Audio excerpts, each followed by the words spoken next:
अध्यात्म के रास्ते में प्रेम बंधन नहीं है। जो बंधन है वह है मोह। प्रेम में व्यक्ति कर्तव्यपरायण होकर अर्थात बिना किसी अपेक्षा से कार्य करता है, जबकि मोह में वह दूसरे को बांधना चाहता है और खुद भी बंध जाता है। प्रेम स्वतंत्रता देता है और दूसरी तरफ मोह छोड़ना नहीं चाहता। मोह से तो अच्छा स्नेह है जिसमें कोई स्वार्थ नहीं है, जिसे प्रेम से बदला जा सकता है। पर मोह में तो स्वार्थ भाव ही है। प्रेम गूढ़ ध्यान को जन्म देता है, जबकि मोह ध्यान के रास्ते की रुकावट है। मोह के कारण मन में चिंता, खिन्नता, लालच, भय आदि विकार पैदा होते हैं, जबकि प्रेम भाव विह्वलता पैदा करता है। एक साधक को ध्यान में पीछे की ओर धकेलता है तो दूसरा उसमें निरंतरता बनाए रखने में सहायक होता है।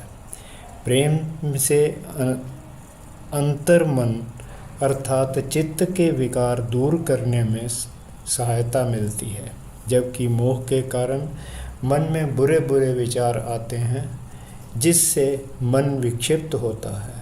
प्रेम में व्यक्ति केवल देना जानता है, मोह में वह खोना नहीं चाहता। कामना होने के कारण चिपका रहता है। प्रेम में वह मेरा है का भाव नहीं होता, मैं उसका हूँ या उसके लिए हूँ, अर्थात तेरा तेरा का ही भाव होता है।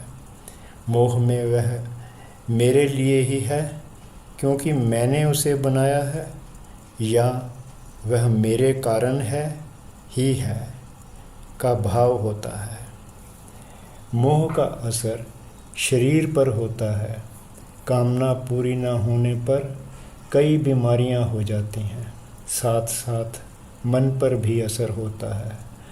मनुष्य विचार शक्ति कमज़ोर कर बैठता है, जबकि प्रेम विचार चित्त तक पहुंच जाता है।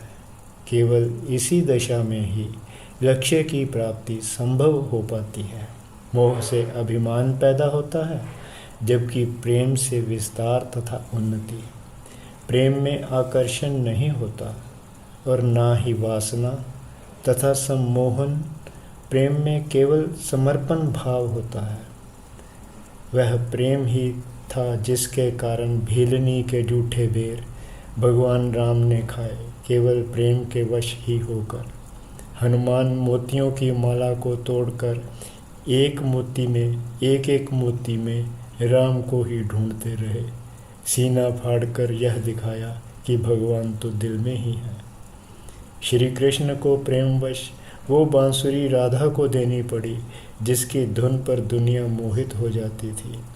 प्रेम से करुणा आती है, करुणा से उत्तम भाव आते हैं, उत्तम भावों से श्रद्धा, फिर श्रद्धा से प्रेम। प्रेम के कारण ध्यान गहन होता है।